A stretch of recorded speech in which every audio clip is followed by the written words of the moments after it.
Good morning, good afternoon, and of course, good evening, traders from across the globe. Thank you for tuning in to my 2407th edition of short-term trading and sometimes longer-term opinions, live with Oscar.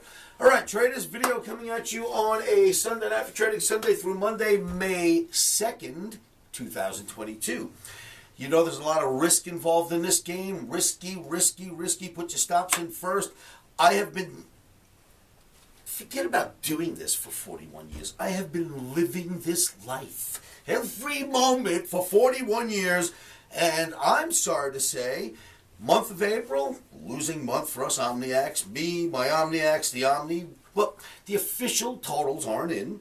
I have two separate entities that total the Omni. When they come together, if their figures match, separate, come together. If that matches, I will tell you about it.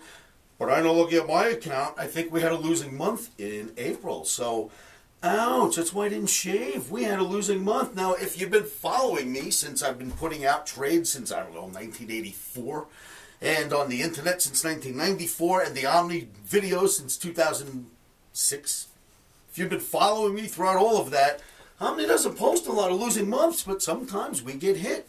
I think in the past 15 years, we average a month or two, if that, per year that the Omni produces losing trades. How we take those trades and what we do to our accounts, that's another story, right? Because we're humans. The Omni trades usually give us a good month. We had a bad month. Now, the only thing I could say, and there are no excuses, I was terrible, right? We had a bad month, couldn't get out of my own way, called the markets right, couldn't get in on the right days. The days I did get in, we were wrong, just terrible. The only thing I can say is I was in company, good company, because Warren Buffett said, this last month has been like gambling instead of trading. And yeah, no kidding, it beat the shit out of me, Warren. So I'm glad to see other people where it wasn't just me and my Omni. What I will tell my Omniacs is this. Listen, if you need to, go to the micros, cut down to one lot, but do not shy away from the Omni trades because it doesn't have a lot of losing months, right? So new month, this thing should take off. Take all the trades. If you must, move down to the micros, do a one lot only, just follow so that you're in the trades. Here's why I want you to do that, Omniacs.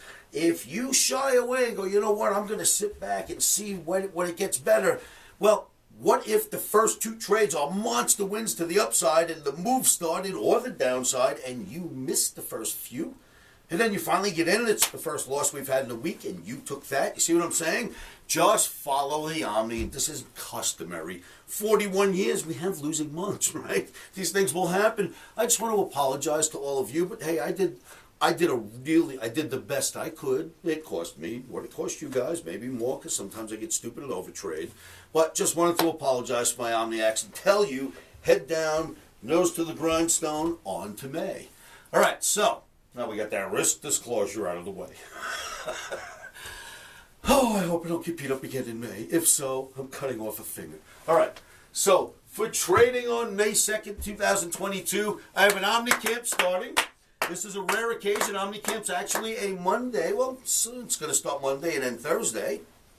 Usually my OmniCamps start on a Thursday and end on a Monday. This one's going backwards, special occasion. I want to welcome my OmniCampers to Vegas. I got you guys. I got you. You're going to love what happens in the next 4 days, I promise. So, welcome, and now let's get to the topics on the board. Traders, do not fall in love with the upside. Topic number one. Here's what I'll tell you. Now, shouldn't I get some money from these people? All right. Do not fall in love with the upside of the E-mini S&P, NASDAQ, whatever. Remember this, the Fed is, or the FOMC, which is the Fed or the Federal Open Market Committee, the Fed. They're going to hike rates this week. It's absolutely coming. Now people are saying, oh, 75, could be 100, could be this, could be that. Fed's going to raise 25 basis points at a time for 8 times. We've got 2 under the belt. They'll keep going. Let me just say, in my 41 years, when the Fed starts to raise, quarter point, 8 times. When they lower, quarter point, 8 times. They're raising quarter point 8 times, right? That's what I'm going to say. That is, I guess, prior to 2008-9. I haven't really done a lot of that in the last 12 years. But before then, when life was more normal, 8 raises, quarter points. ES sell rallies, Google sell rallies, somewhere near the 24, 38, 48, somewhere, gets near 40, near 50, somewhere up there. I think you get a day trade out of it, and that's what we're going to look to do. It's the clearest trade I could find. S&P is going to have a massive rally before we can get a fill, so I don't know. Google looks like it's in focus. I'm going to look at that. Remember, there's a FOMC Fed hike coming, a rate hike. It will, they will, there's no doubt about it. Don't care where the market goes. People are wondering, being that the market's going down, will the Fed continue to raise rates? Why do you think they're doing it? Right? The whole idea was this. The bus or the train or the rocket, if you will, was getting out of control. Our markets, everything, economy, the real estate, right? So when you've got something moving with that kind of steam, let's call it a train, if you start flipping triggers and flipping switches and applying the brakes, the train is going to slow down. That's why you apply the brakes. Well, the Fed raising rates and mopping up some of their liquidity is applying the brakes. They want it to slow down. They don't want to kill our markets. They're trying to slow it down. So, yeah, they're going to continue to raise rates if the market goes down. That's what they hope for. They don't want to kill it. Slowly let it reset. And I think that's the adjustment will come and they will raise rates. Anyway, so no falling in love with the upside, even if you get a rally leading into the Fed meeting during the middle of this week. We're selling rallies in even the S&P and we're selling rallies in Google. That's for trading Sunday through Monday. And then there's this. Traders, crypto. Many people are saying, you know, crypto this, crypto that. And I was yelling at the knuckleheads, if you will, on television in my last video, saying, the ones that were saying, oh, you know, we've got Bitcoin moving down because Elon Musk bought Twitter and just stupid stuff that you heard me yelling about, right? Well, the reason why Bitcoin is not looking so healthy in the last month is because neither is the stock market. And you've got Bitcoin and Ethereum. They're both futures markets that are heavily traded or at least looked at, monitored, and now moving into 401ks of Wall Street, right? So those are regulated markets. Wall Street has algorithms. The algorithms that they're using on the stock market lately are the same ones that seem to be applying in Bitcoin and Ethereum. And that's why if the market's going down, so are they. That will change, and I'll tell you why. Bitcoin, my 5-year target. Check this out, kids. It's starting to move. We're down to 3 years and 11 months.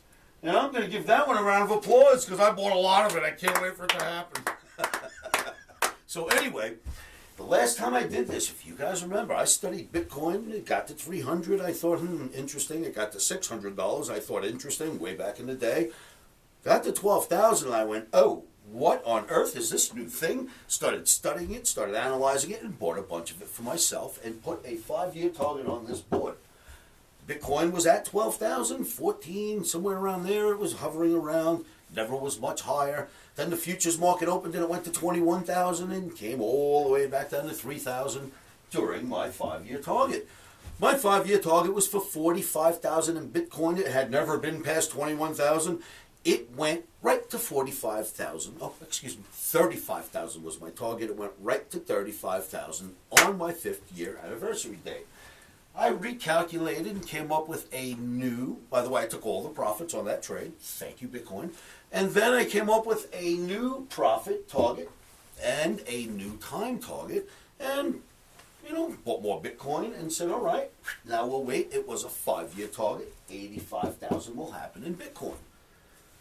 We got 4 years, 11 months to go, right? 13 months passed. I know that's a bad luck number, but that's how many passed so far. We'll see what's going to happen. So, now it's time to show you some charts, kids. I've got charts in even the S&P. I've got charts in Google. I want to show them to you now. Remember, OMNI campers, I'm going to be with them for the next 4 days. So there won't be a lot of videos, and I won't be in my trading room live. It's monitored, and Dan will be there, and all the crew will be there. But personally, I give my OMNI campers 100% attention when they're in town, and that's what I'm going to give them. So I'll see you cats in the evenings and after Thursday. Traders, thanks for tuning in. Remember, before we look at the chart, say this to yourselves when you're in trades, and you know by now what that is, right? Stops are in.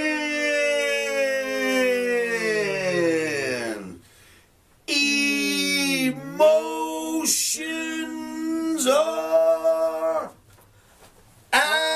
right, traders, thank you. Now, let's go look at some charts.